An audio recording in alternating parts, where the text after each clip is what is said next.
What separates Heritage from our competitors? Lots. This machine is one of them. I'm going to cut 113 door panels here. Some layers are cut, some are penciled on to be punched. There's some stock from another Jaguar alongside it, but there's the 113 door panels. I've stopped the machine part way. The operator has just paused it there. And just see the vacuum sucks it down.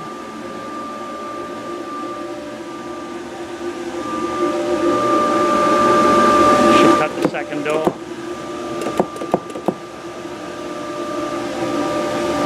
So now we get accuracy every time, exactly OE. With a little notch for the piping.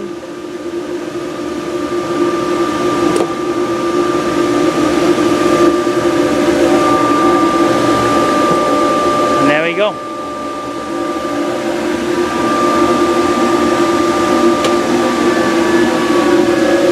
Now we can see panels perfectly cut, ready to go. Okay, gentlemen, looking at cutting a carpet set for a 280 SL on our fancy Gerber cutter machine. What you see in this shot is the brains of Heritage. This is the most important part. Not me, but it. It's controls for the pneumatic aspect, and of course the digital files themselves for you tech guys, DXF files, CAD files. You can see here we got all the pieces for 280 SL. The 230, 250 and 280s are very similar and not exactly the same. We have auto and manual, of course, left-hand drive, right-hand drive. We have every variation of pattern necessary to be in the business of making the best 113 trim in the world. So what do we have here? We are looking at driver's mat, left-hand drive. We're looking at automatic. The pink pieces are the first thing that the machine's going to do.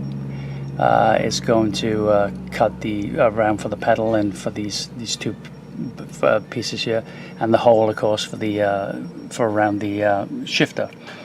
You can see the other pieces; they're all quite obvious. The big piece for the back, sill covers or rocker covers, gearbox sides, the two for the box plywoods at the back of the seats.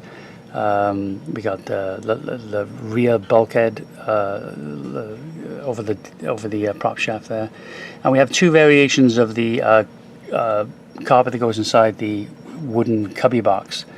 71 is shorter because of the switch for the rear heated glass in the hardtop. So it's been a while since I've actually operated this myself. We have a full-time operator that does this, but he has set this up for me, so it should be foolproof even for an old guy like me.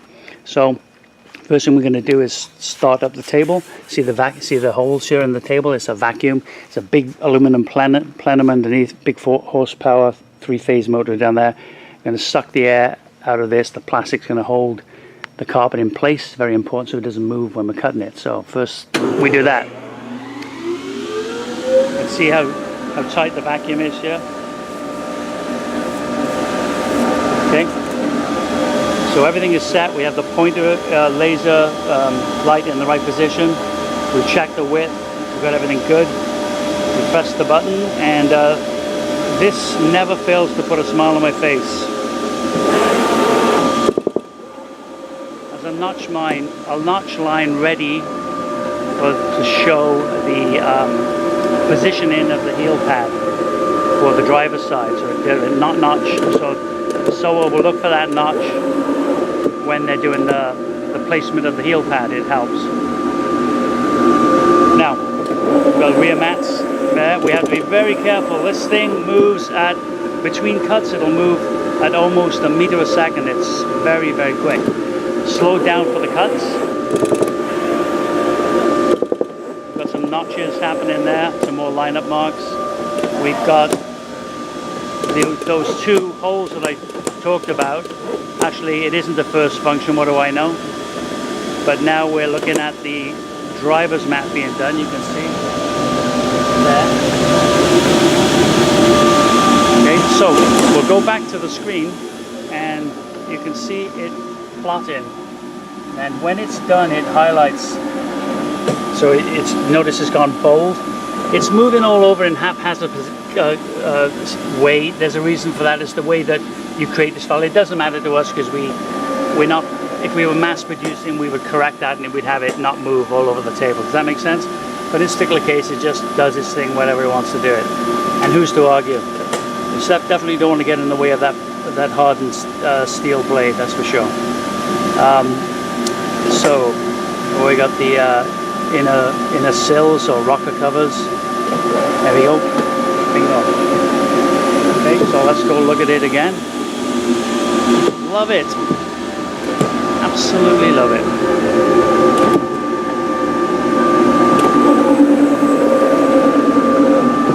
Look at nicely shaped. And of course there's the ones for the two glove box coveys. Short one for the 71 only.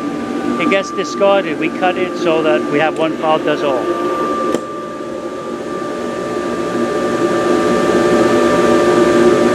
Now, of course, the great thing is that once we get our patterns perfected, which they are, everything is the same every time. It fits like a glove. We want to make a change, a little tweak here, a little tweak there. We can change the file, insert the new in file, and we're constantly improving. But they settle down after a while. They become perfect. It's as simple as that. We've taken the patterns from original Mercedes, reverse engineered them from original carpet sets, and tried fitting them in the car and made adjustments and so on. So it's in this business, it's all about the patterns. That is accuracy on everything, and such is the pursuit of perfection for heritage, as you guys know. What we got there? Nice big sill cover.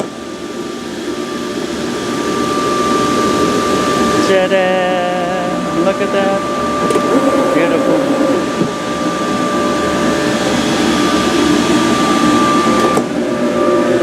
I can hear everyone clapping. Bravo.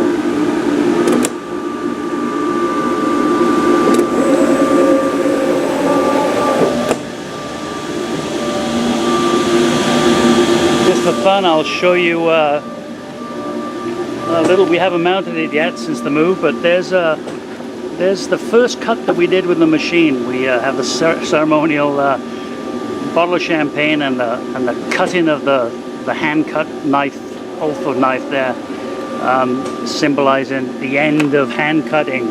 Of course, it's not true. Has a lot of things in show business, but it was fun to watch that first cut many years ago. In fact, I wish we still had that bottle right now. I could do with a glass of nice champagne. So here we go. We're getting to the end.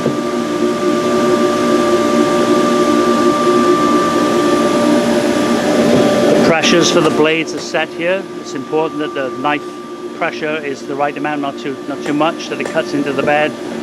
We have we set blades with the special tools here to set everything exactly as necessary. Here's our digitizing table. This is an active bed.